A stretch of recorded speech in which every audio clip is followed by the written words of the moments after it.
Welcome to this session. My name is Diego Aranha. I'm an assistant professor of cryptography at Aarhus University in the Department of Engineering. Before that, I spent 7 years as assistant professor at different Brazilian universities. And at that time, I had the chance to take a look at the horribly insecure Brazilian voting machines.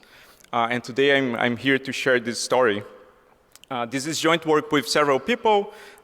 This was the team who participated in the hacking challenge of the system in 2017, included Pedro Barbosa, Thiago Cardoso, Caio Ludes, and Paulo Matias. They still live in Brazil and work for different universities and companies. So the structure of my presentation is the following. I will start with background material, explain how the Brazilian elections are conducted using the system. Then I will tell the story of what vulnerabilities were found in the system by our teams in these two different opportunities, and then finish with future perspectives. So let's start with some context. Brazilian elections are very special in multiple regards. One of them is that it's just a massive election. We have more than 140 million voters. And voting is mandatory, which is not very democratic, but which means that we have turnout rates over 80%. Elections are held every 2 years. We alternate between federal and municipal level elections. And they became electronic in 1996. So a fraction of the polling places in the 90s started using the voting machines. And this was expanded in the coming years to all of the polling places. So elections became fully electronic in 2000. One remarkable aspect of Brazilian elections is that the entire election workflow is under control of a single institution. They're called Superior Electoral Court. They are part of the judiciary systems. They are a branch of the Supreme Court. And they do everything about the elections. They decide what technology is going to be used. They write the software nowadays. They deploy the software. They do the logistics on the election day. They collect results. They transmit the results. They publish the results. And if any dispute after the elections arise about the results, since they are part of the judicial branch, they are the ones to settle these disputes in a hopefully fair judicial process. So for the purpose of this talk, they will play the role of the evil empire. So this is the Brazilian voting machine. As you can see, it's composed of two terminals. On the left, you have the poll officer terminal. That terminal is used by the poll officer to essentially type in the voter registration number or collect the voter fingerprint if the polling place has biometric identification enabled. On the right-hand side, the voters use the bigger terminal to cast their votes using the keypad on the right. So this is not a touchscreen voting machine as you find in the US. This is basically the interface of the voter is basically a keypad.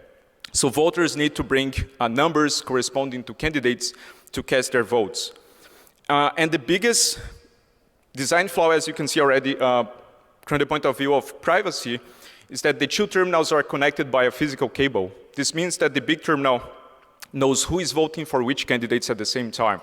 And it's basically, we need to rely or trust the voting software to not break ballot secrecy by just storing this information. Some further quick facts. So this is a DRE voting machine, as we call it. It's fully electronic, no paper record, violating the best practices adopted around the world. It was claimed to be 100% secure, right? But only first tested in 2012, so it stayed in operation for more than a decade without being evaluated in terms of security by independent teams. The hardware is manufactured by Diebold. I don't know if you heard the horrible stories about Diebold voting machines, but if you haven't, there is a great documentary called Hacking Democracy by HBO. It's on YouTube. Go watch it. It's great. And it tells the story of the leaked source code of the Diebold voting machines in 2004 and how horrible that was. So take a look. So software initially was also manufactured by Diebold, but it became, it went under control of the electoral authority since 2006. And it's a huge code base. It's more than 20 million lines of code and comments and so on, spread in a huge number of folders, composing the kernel of the operating system, userland libraries, and applications. And this code runs in more than 500,000 voting machines. So these elections, again, are massive. They moved from Windows Compact Edition to Linux in 2008. So we had 2 presidential elections running on Windows, which is very scary. And they also briefly experimented with paper records in 2002. So after lots of pressure from the technical community and the political parties, they had a trial of paper records in some of the polling places, but they concluded that it wasn't worth the extra cost and extra logistic problems of paper jams and printers malfunctioning, even considering the higher transparency. I'll talk more about this along the talk. Since 2011, the Electoral Authority has deployed fingerprint identification, and half of the population of the voting population is already enrolled into the biometric identification system, which is another problem from the point of view of privacy, because this database could leak, of course. So this is the election workflow. TSC, the Supreme Electoral Court, is responsible for the voting software. So they have a team of developers writing software for the machines in between elections. At some point, they decide that a version of the software should be inspected by political parties. So they open the source code of this voting software in their premises. So if you're affiliated to a political party or some other institutions from the judicial branch of the government, you can go to the headquarters of the Electoral Authority in Brasilia, the capital of Brazil, and then inspect the source code there for some time under restrictions. I'll talk more about restrictions later on. At some point, they decide that this looks good enough to hold an election, so they transmit the voting software to the local branches of the Electoral Authority, so the different states. This happens, of course, through the internet, some kind of VPN connection to transmit the software. On the local branches, the software is loaded into memory cards, and these memory cards install the software in the voting machines. So the machines have no internet connections, no networking interfaces of any kind. So they communicate with the outer world by just using memory cards. So the voting software is installed a few days before the election. And then, of course, on the election day, votes cast their votes. And after this happens, the voting machines produce files on USB drives called media of results. And these files are collected by the poll officers and transmitted back to the Electoral Authority to combine them in the global outcome of the election. And if you don't like the result of the election, of course, as a party, you can ask for a post-election audit, but this has also many restrictions. So this is the basic election workflow. We are more interested into what happens on the polling place. So as I said, one of the install cards is in the top right corner, is used to install software in the machine a few days before the election. Each card installs 50 machines, which is an interesting scaling factor for the attacker, if he can get his hand on one of these cards.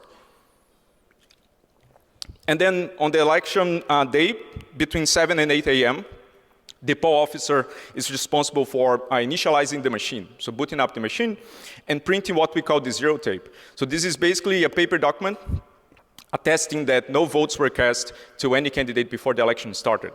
Of course, this only makes sense if the voting software is behaving honestly, right? Because malicious software could still print a bunch of zeros and give the impression that no votes were cast. Then the voters can authenticate themselves with the poll officers, present their fingerprint or their documents, and then they can cast their votes. This goes on until 5 p.m. If there are no queries, the poll officer then types in a command in his terminal to end the voting session. And at this time, the voting machine does a bunch of things. It prints a poll tape with the partial results for that polling place. It also writes, as I said, several files into the USB drive. You can see one of these drives in the bottom right corner. They are very colorful. And these files include a digital version of the poll tape, a file called the digital record of the vote that I'll explain in more detail, and a log, among other files. These files become public after the election, and they can be requested by political parties for auditing or just to inspect if something wrong happened during the election. So after the election or the activities in a certain poll place stop, the poll officer is responsible for detaching this USB drive and connecting it to another computer, usually in a school. Elections are very frequently, the poll places very frequently happen in schools. And then the contents are transmitted to the central tabulator. The central tabulator collects all the partial results throughout the country, add them together, and publish the final result. So this is very typical of a paperless voting machine election. Most of them just follow a similar variant of this process. So in terms of security, the machines have been evaluated a few times, usually on what the election authority called the public security tests. There have been 4 events of this under this name. The first one was in 2009, and participants didn't have access to the source code on this first event, so it was essentially a black box inspection thing. I participated for the first time in 2012 when we had access to the source code. There was another event in 2016 which provided access to the source code, but participants had to sign an NDA, which forced you to keep their secrets for life. So I didn't think this was reasonable back then. I still don't think it's reasonable. So I didn't participate in 2016, participated again in 2017 when the NDA was much more relaxed in terms of scope. So out of the 4 events, I participated in 2 of them, and I will present the results here. But of course, the objectives for the participants here are clear. You need to break the 2 main security properties of any voting system. Either ballot secrecy, which means revealing votes corresponding to certain voters, or to break ballot integrity, which means manipulating the election outcome. A major problem of these public security tests is that they are not very public. They are actually very restricted. So some of the restrictions that happens there, you can inspect the source code on separate machines, separate computers, but you cannot take notes on paper. So if you need something from the huge code base, you need to memorize it yourself, or do multiple round trips to copy byte by byte, right? So you can still do this.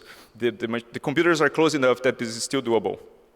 There are just 3 days to inspect the whole code base and 4 days to mount attacks. In 2017 was this. In 2012 was a little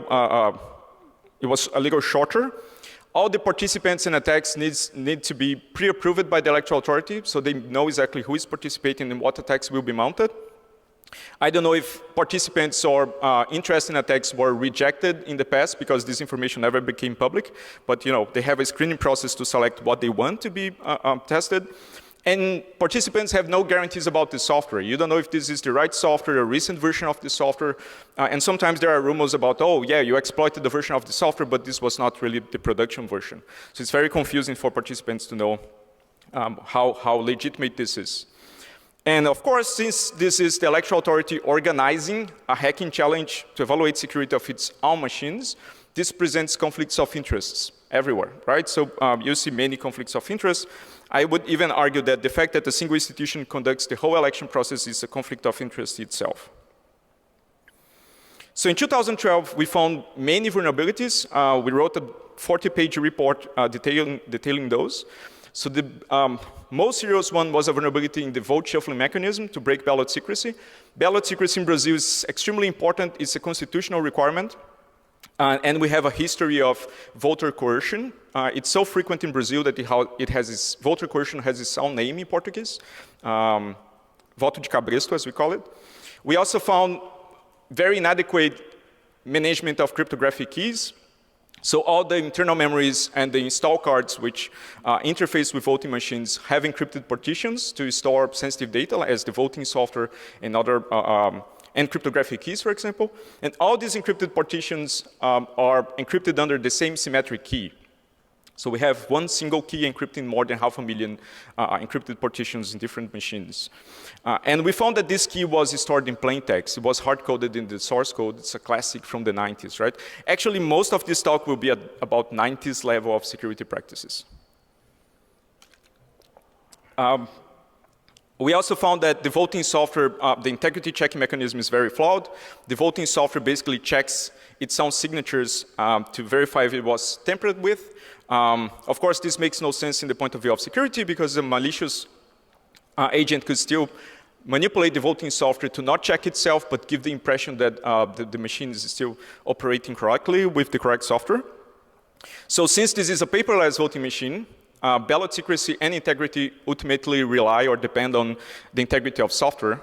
And we found ways, although we couldn't experiment them in practice because of lack of time, we found ways to break this integrity property, which means this translates directly to no ballot secrecy or integrity for the ballots, for the results. So at the time, we concluded this was a result of an insecure development process conducted under an inadequate adversarial model, which completely disregards insider threats. and also a culture that internally doesn't value transparency, as it's very common from voting system vendors, surprisingly. So now I'll talk more about the digital record of the vote. So this is a file that, one of the public files produced by the system, and it has an interesting story. So in 2002, the Electoral Authority experimented with paper records, but concluded that they were too cumbersome. So they replaced the paper trail with a redundant electronic trail. So the voting software not only counts votes, but also stores votes in a shuffled order in a digital file, which again makes no sense from the point of view of security. This is just a redundant record of the same result. But they still claim that this allows for a recount possibility. So if a political party thinks that the results are not fair, you can still count the votes in this file and check with the official counts. But this, again, makes no sense, because if the attacker has control over the voting software, multiple redundant copies of the fake results will be produced and will pass any attempt of a recount later. So since this doesn't allow a recount, it doesn't improve ballot integrity in any way. We also claimed at the time that this basically makes ballot secrecy more fragile. So let's suppose that the first voter here voted 71 for governor, an invalid number for senator, so it's a null vote, and blank for president because he didn't like any of the options, which is very frequent in Brazil too. And then, as you can see, the different votes are shuffled together for different races. So if the shuffling is done right, this shouldn't leak the choices for the first voter or the second voter and so on. But of course, if the shuffling is not done following the best practices, maybe it can be reverted later and then ballot secrecy is at risk. A problem with this file is that it was introduced in the system by law, which means that you need to change the law to remove the file from the system or for the file to not be produced by the system, which again teaches a lesson about how not to legislate technology. Sometimes, well, if you go too far, you need to change the law just to fix a vulnerability. And the gray cells in this file, they are present in the final version of the file, the one made public, and they correspond to absentee votes. So in this hypothetical election, I think we have 7 voters. In total, 4 of them didn't show up. And this will be important in the future. So in 2012, the Electoral Authority had like a opening talk, explained the security measures of the system, and they explained this mechanism in detail, how votes are shuffled in this file. So we immediately thought, oh, generating random bits for shuffling votes is hard on a embedded system, so this might be a promising initial point of attack among the tens of millions of lines of code that we have to inspect here. So since we were academics, we thought, let's try to find some bias in the shuffling of this, and then we can do advanced cryptanalysis using statistical methods to revert the shuffling, as any academic would think, right? But we started from the low-hanging fruit first, so we just scanned it for rand in the whole code base. This was literally the first command we run on the code base. It took a few minutes to finish, and we found a match in a file called drv.cpp, which has a very suggestive name. So at the time, I was like, oh, this is interesting. Let's see what's the seed for this random number generator.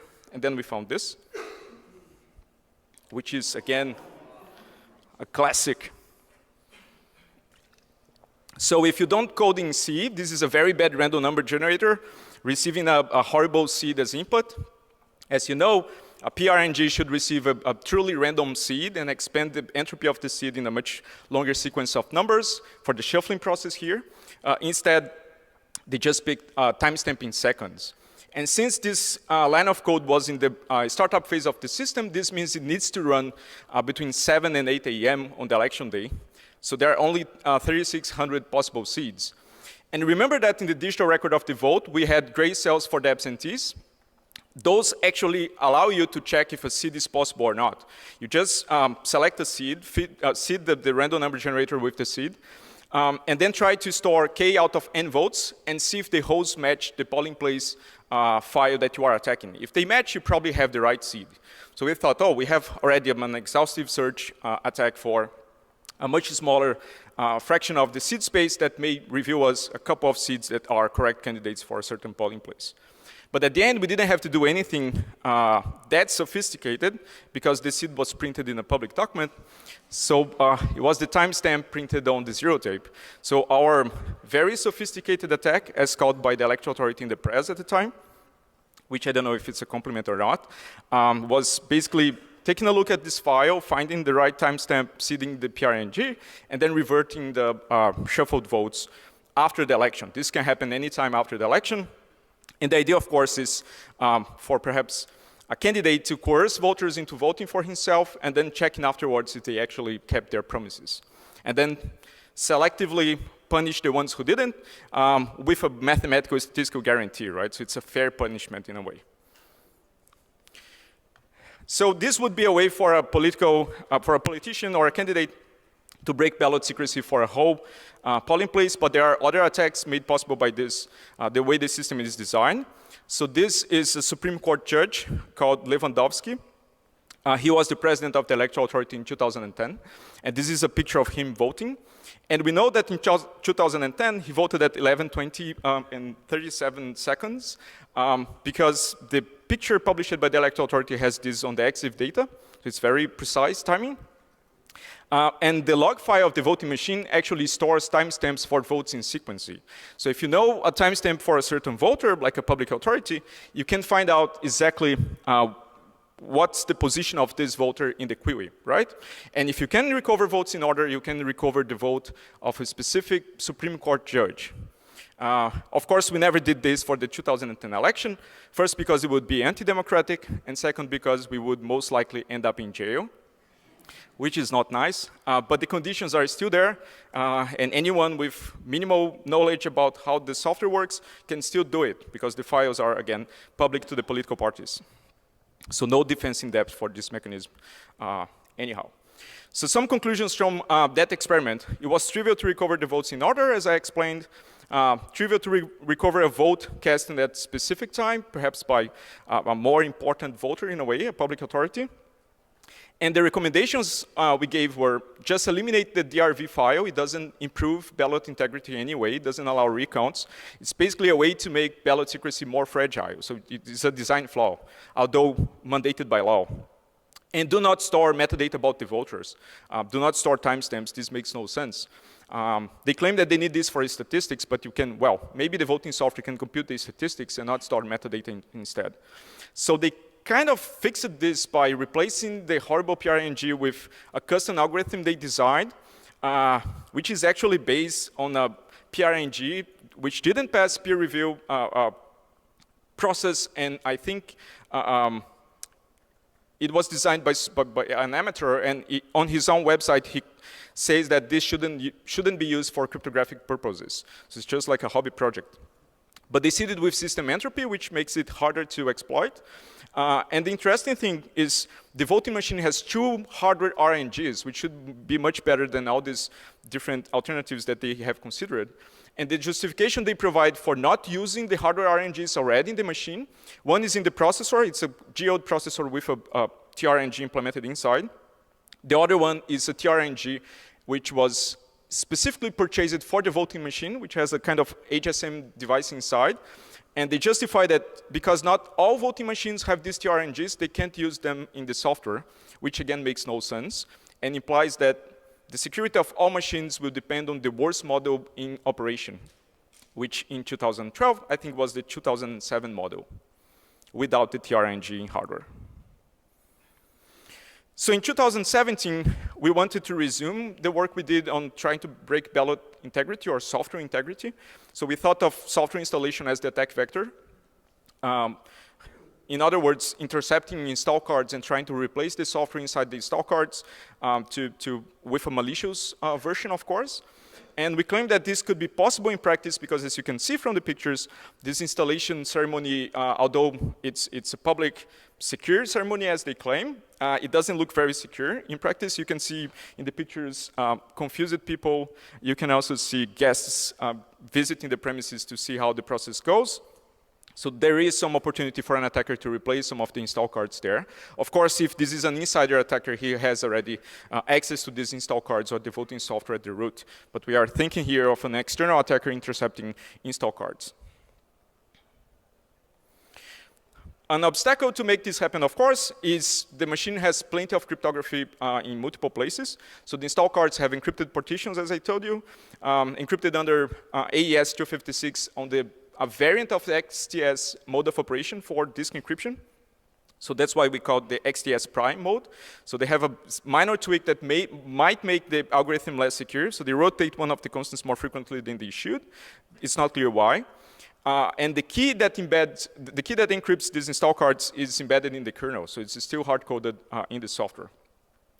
For integrity checking, there are digital signatures computed both in userland, verified actually both in userland and kernel mode. And the keys for signing results of the election are also stored in the internal memory of the voting machine, encrypted under another key embedded in the kernel. So there is plenty of cryptography in multiple places that an attacker would need to circumvent to be able to replace the software or fake results, but we will see that there are design flaws that make this much easier than it should be. So this is how encryption works in the voting software. Basically, the machine boots from bootloader, and the bootloader decrypts an image of the kernel under AES 256 ECB mode of operation, which is not great. The kernel encrypts both the file system or decrypts both the file system and a set of authentication keys. These are encrypted under different modes of operation for AES 256, and both keys are embedded in the kernel, so they are hard-coded in the source code. Well, in 2017 again, so on the call for participation of this hacking challenge, the electoral authority said that researchers wouldn't have access to cryptographic keys. And since I was still young and naive at the time, I thought, oh, maybe they just did a huge refactoring of the system to not store cryptographic keys in the source code anymore, following our recommendations from 5 years earlier. But when we had access to the source code, we figured out that they just erased the cryptographic keys from the source code, and which was a little depressing to find out. But there is some fairness in the universe, I think. And there we go again. We looked for keys in the source code. It worked on the last time, right? So you need to try it again. And then we found the ES key in a file called ue-minix.c. UE is the name for voting machine, or the acronym for voting machine in Portuguese. Minix, of course, is the operating system, so it's the format of the partitions they use. And when we look at this file, we found this. So it was the file system, the Minix file system encryption key, hard-coded again in software. And the reason for that was they were moving from kernel 2.16 to 3.10 at the time. And they had then 2 copies of the cryptographic keys in the 2 branches of the kernel. They erased just one of these copies and forgot about the other, which was great for accelerating our progress in this. So when we got hold of this cryptographic key, we wrote a legal program to decrypt the install cards, and then we could violate that encryption property there. So we could read files from the file system, although we could still not read the authentication keys directly to fake results, because we couldn't at the time find the key in the source code. So we moved it directly to see what we could do with the decrypted file system. So then when we did this, we started to study how the authentication or the integrity checking mechanism works. So basically, the machine boots from HSM-like device called the master security device, the MSD. And this device verifies signatures. So the device verifies if the BIOS has a matching signature, and this is computed using ECDSA. The BIOS will do the same for the bootloader. The bootloader will do the same for the kernel image. And the kernel only is modified to only load binaries and libraries which have a corresponding RSA signature, which is still valid. And the public key is again embedded in the kernel. So they have this customized way of signing binaries that will reject, or they should reject, binaries which don't have valid signatures anymore. For the other kinds of files, they have redundant detached signatures. So in the file system, you find many VST files containing signatures for the other files. These include, again, the shared libraries, but also election metadata, and so on. And these are computed using an ElGamal signature scheme instantiated with elliptic curves again. So they have many signatures everywhere. But when we inspected this at depth, we found several issues with authentication. First of all, 2 of the shared libraries didn't have signatures. At least the VST detached signature is stored in the file system. The names of these files were libapilog.so and libhkdf.so. The first one, of course, deals with login events. And the second one generates a further encryption key for protecting the DRV. I'll talk about this in slightly more detail later. But when we found these files without signatures, we thought, well, maybe we can change the contents or, I don't know, play with the files a little bit and see if the system would still accept them as legitimate. And of course, this happened. And the justification for that they gave for not signing these shared libraries was this, the system was being refactored, so they broke part of the code base in these 2 additional libraries, and they just forgot to include the libraries in the scripts that sign the binaries and all the files for the system. So they just forgot to change the scripts. So you get files without signatures that you can tamper with and still be accepted by the software. And later on, we found out also that the kernel-side verification for the shared libraries was flawed. Basically, the function verifying signatures would return a negative number in case they were not valid, but this was stored in an unsigned integer, which again, another classic from the 90s. And then a check would just see if this number was non-negative, right? Of course, it's an unsigned integer, it's always non-negative, so it looks good. Let's run this library because it's certainly legitimate. A nice surprise was the voting software is actually linked with these 2 shared libraries, which means that we could inject code in these libraries to change code in the voting software, in the voting application itself in runtime, although the voting application still apparently had all the signatures correctly verified.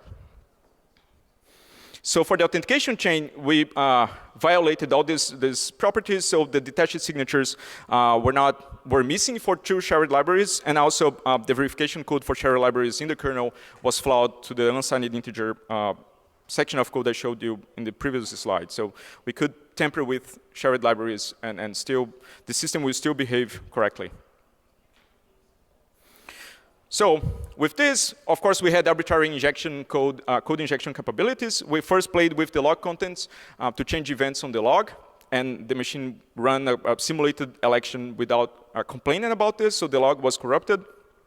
We also used the HKDF library to generate a key we knew for the DRV. So this a technicality, but I think it's interesting. So the DRV file is encrypted under yet another key to prevent a poll officer from taking 2 copies of the file after in between 1 vote, because the differences between versions of this file reveal what vote was cast last, right? So to prevent a poll officer from extracting 2 copies of this file and computing the differences, I don't know, after a Supreme Court judge voted, the file is kept in encrypted form. But since we control the function that generates this key, we just generated an all-0 key, so we could decrypt the file and break ballot secrecy for another public authority vote in a simulated election. So the kernel is still loaded USB drive, so we could plug in a keyboard and issue commands to the voting software, not because it was useful, more because it was fun. We also changed the software version to something funny. We played with the screen contents, we changed messages, just to prove that we could, in runtime, manipulate the behavior of the voting application, the official one, in a way that's visible and affects elections. At the very last hour of the last day, we could manipulate how votes are stored. So we could prevent the voting software from storing any votes, which triggered an error in the voting software. So we were loading the last payload, which would move votes from one candidate to the other, as the most impactful attack, of course. But this was interrupted by the electoral authority because the activities were supposed to finish at 6 p.m. on a Friday. So we couldn't finish this attack. But anyways, this would be a direct consequence of having arbitrary code injection. It was just a matter of not fitting to their schedule. And one very problematic thing on this specific challenge is due to the restrictions, you can't use your own equipment. You need to use their computers, which means we spent a long time dealing with offline installation of packages and dealing with dependencies. So we had multiple round trips to just pick, I don't know, dependencies for Ubuntu packages to run our tools. So it's not the most comfortable place to work. So this is a screenshot of the official simulator of the voting software, so you understand what we did. So here, this is a mock election for president. Someone is voting for swimming, is the way the simulator works, by typing number 61. So you can see a string on the top left corner. In Portuguese, is seu voto para, which means your vote goes to, as in the Oscars, right? And then we replace this with vote 99, which would influence a voter to pick a less democratic option.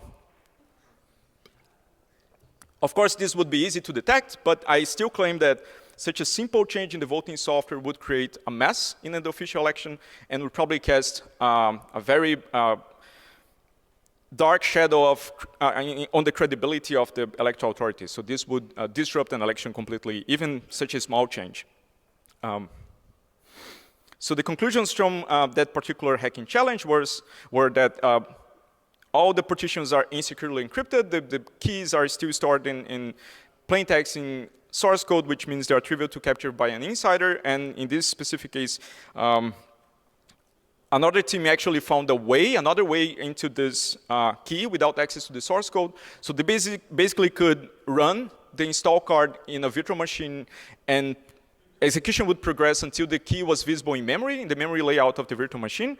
So this would make the attack fully external. By just combining the two attacks, an attacker could run the install card on a simulator, pick the key, decrypt the install card, find the issues with integrity checking mechanisms, and then replace the voting software with something very dangerous. So at the time, we recommended them to first automate the signing process so they don't forget about new shared libraries that are introduced into the system. And again, please deploy some proper key management. Sharing the same key throughout the whole country doesn't make sense in points of view of security. If the key leaks anywhere, you have nationwide impact on the software, which it's far from best practices. Instead of doing this again, they fixed by not storing the keys on source code anymore, but instead deriving keys from, with the help of the BIOS. So the BIOS stores some kind of mysterious table with hopefully random data that's used for a key derivation function to compute the key that decrypts the file system. But of course, an insider still has access to those, and it would be trivial for an insider to just load software that prints this key on the screen, and then they would know exactly what key this is. Although this is harder for people participating on the hacking challenge to obtain this key. So it doesn't solve the root problem at all. So the problems I still see are in the way the voting system is used in Brazil is, first of all, the software is still secret. It has been under production for more than 20 years, but it can only be inspected in very restricted occasions under NDAs or under very tight inspection windows, as I described. Although the software was demonstrated to be insecure in multiple occasions. Here I just talked about 2 of them, but there were other attacks mounted by other teams in other editions.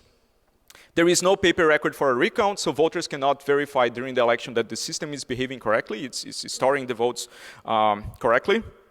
There are also no effective ways to audit the system. This is a paperless, fully electronic voting system, so you have to rely on digital files produced after or provided after the election to try to detect some misbehavior, which is far from ideal again, especially if you consider that elections should be independently verifiable by anyone without technical expertise. So it doesn't belong to technologists, but to society instead.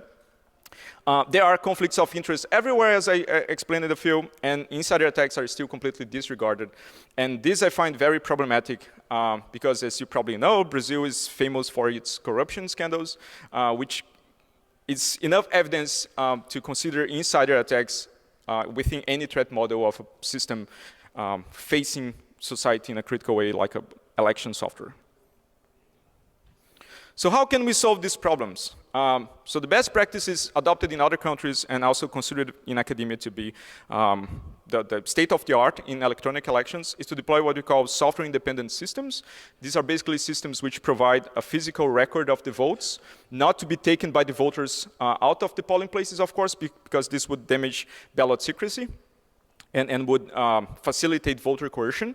But these physical records remain in the polling places for an audit afterwards. And it doesn't have to be a recount or fall ballots. You can do statistical sampling in what experts call risk limiting audits to get a confidence margin that the electronic count was correct by matching with the sample of the paper records. And this has been deployed successfully in several countries. Here I show two examples. So India, in 2014, after one particular security analysis deployed paper records as mandated by the Supreme Court of that country.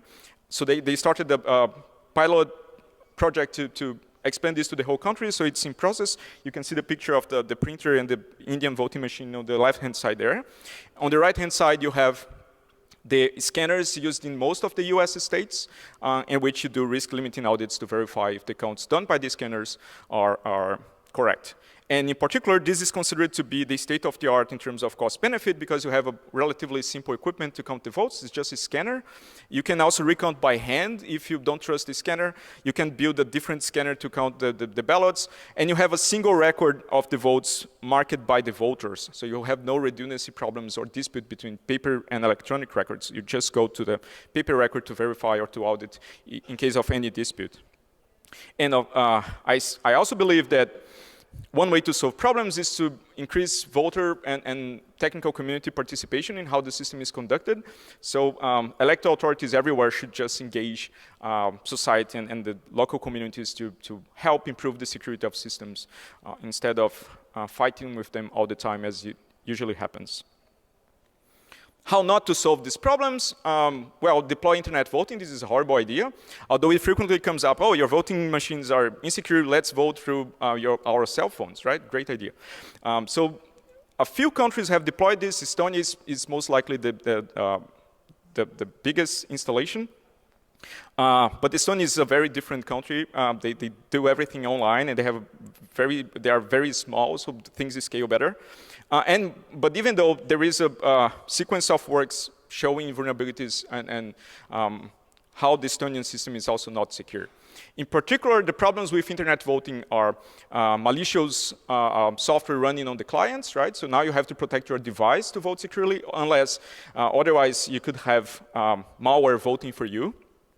There is a problem with insiders. This is a centralized voting system under control of a company or the electoral authority, so a malicious insider could deal great damage. And of course, I don't think it's a good idea to have just the internet between you and your vote, because this is openly accessible to attackers and even nation-state attackers with a bigger budget than most attackers we consider in our threat models. So voting through the internet is not a good idea. For more reasons about why this wouldn't work, you can check the very recent experiment about the Swiss voting system. So they conducted a hacking challenge for 1 month. It finished last Monday. We participated a little together with other people from Aarhus University who are present here. But you can see results by Sarah Jamie Lewis and Vanessa Tig and others about how they found issues with the software and how these issues would still allow an insider to fake results without being detected. Another way to not solve any of the problems is to adopt the blockchain, right? Because blockchains usually do not solve any problems, and this is also true for elections. Because they imply internet voting. You don't want to use a blockchain to store votes if people are not voting remotely through the internet. So this blockchain voting implies all the problems with internet voting and doesn't really solve any meaningful problems in terms of independent verification. It would still be a paperless, centralized system in terms of interface and transparency. So for Brazil in particular, I see ways to improve this in the future. So voter verifiable paper trails should be reintroduced in the system for higher security, for voters to be able to identify if the system is behaving correctly. This has been a legal debate in Brazil, so Congress has approved multiple times laws mandating paper records to be reintroduced. The latest version of this law was suspended by the Supreme Court on grounds of unconstitutionality. So they claim that the paper records would violate ballot secrecy and then are incompatible with the Constitution, although this makes no sense, and the voting machine already, at least certain versions of the software, had very fragile guarantees for ballot secrecy. But that's the legal understanding of the Supreme Court, which again presents another conflict of interest. I would believe that opening the voting software for external inspection without all those restrictions would be better for transparency. It doesn't solve all problems because it's still a hard problem to see, to verify if the voting software you inspected at home is running in the voting machine in front of you when you go there to vote.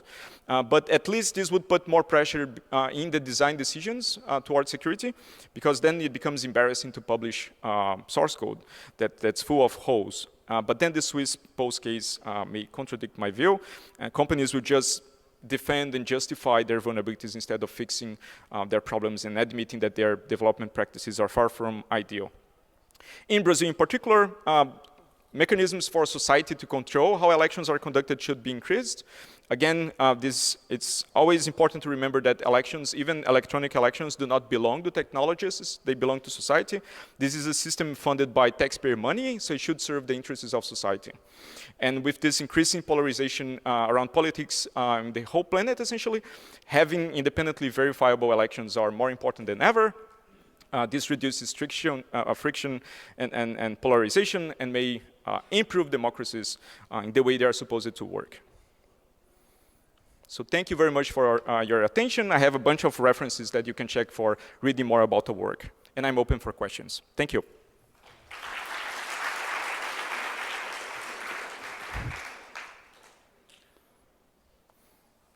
Yes.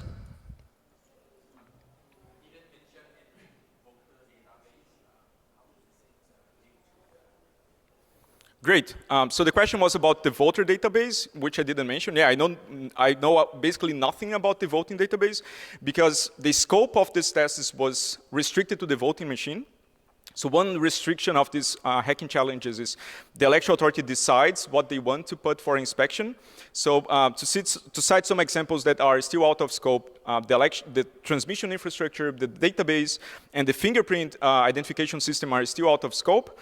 And it's great that the justification for that is they don't consider this to be mature enough to be put for adversarial testing in these hacking challenges, but it's in production, right? So it's funny that it can work in production, but no one can take a look. So I have no idea about how the database works, but I suspect that security practices are not much better than what happens in the software, otherwise we would have a walking contradiction here. Are there more questions? Yes?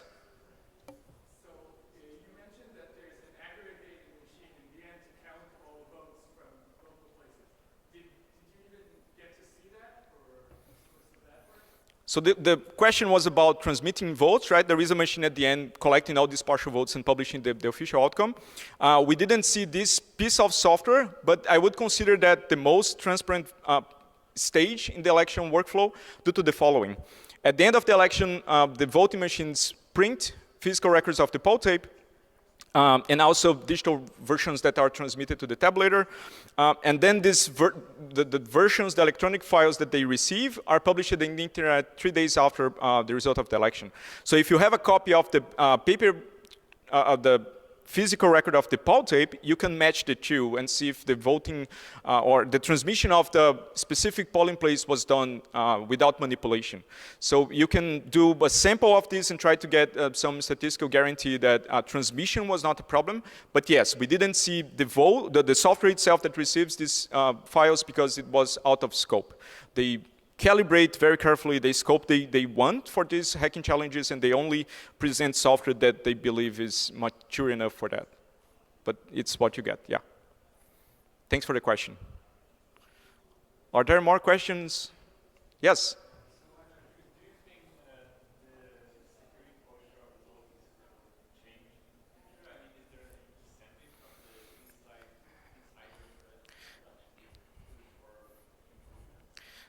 So the question was on a depressive way, right?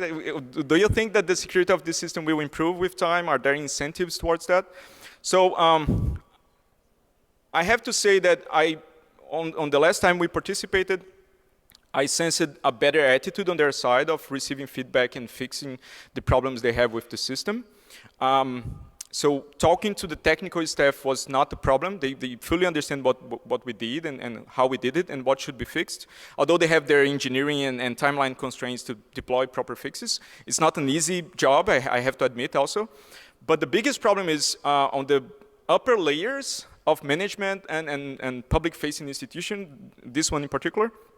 They are much more worried about reputation than actually earning that reputation.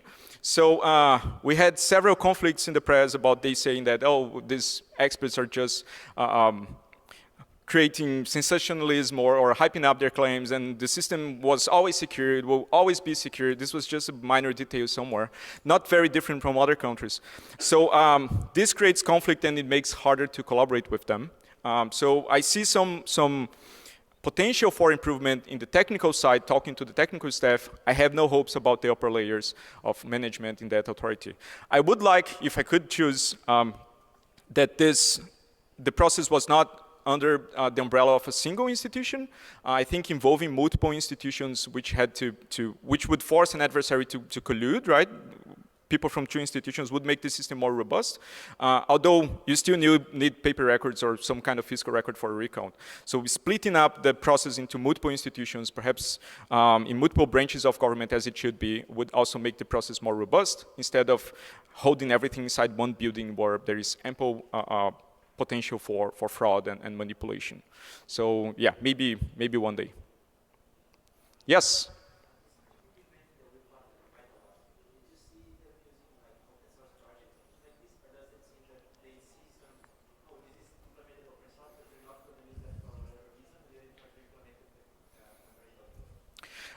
So the question was about how open source development practices interface with this, right? So this is funny because they still claim that the software here is open source because it's open within the building they work on, right? So they said, oh, you can come and you can check the source, so it's open to you if you come. So which of course is not the way it should be. I believe that opening up the source would be good for security because then you get external eyes putting pressure behind the design decisions for them to be better.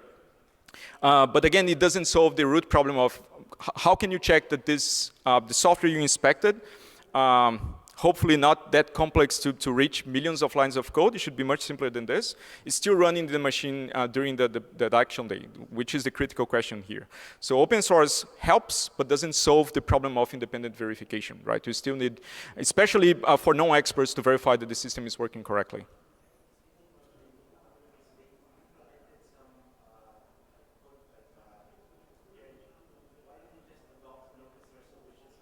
Okay.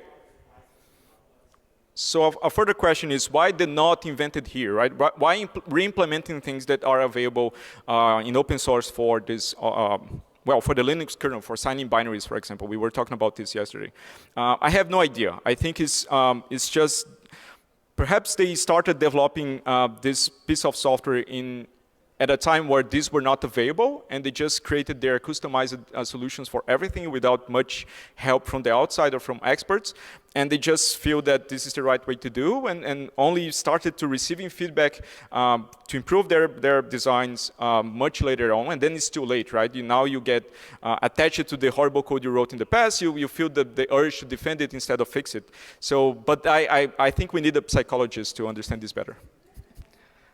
Are there further questions? Yes.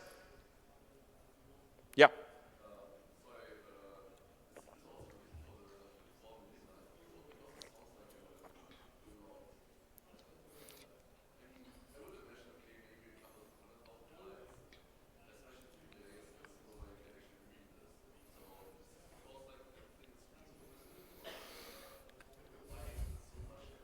Yeah, so the question was why the 24 million lines of code? Why that much for just counting votes, right? It should be simple.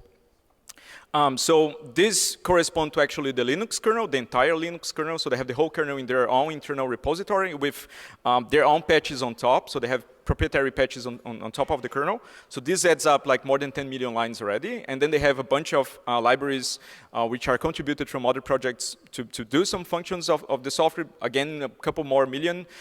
So this adds up quickly. I would prefer if, of course, they had a much smaller code base. but this is probably craft that accumulated along the years, and it's the way it is. For a reference, there was one of the initial analysis of the debug system, which found, I think, 100K lines of code in one specific critical piece of the software. And at the time, they considered that to be too large to secure or to inspect. And when I read this, I find it really funny because we had like orders of magnitude more to inspect here. So, but you know, developers, they love increasing the size of software and then demanding hardware upgrades because now everything is horribly slow. But I think we also need a psychologist for this question too. I'm not qualified to there is no technical reason behind this. At least that I can think of for the question. Do we have more questions? So thanks for your attention. Thanks for the question. Have a nice day. See you sometime in the future.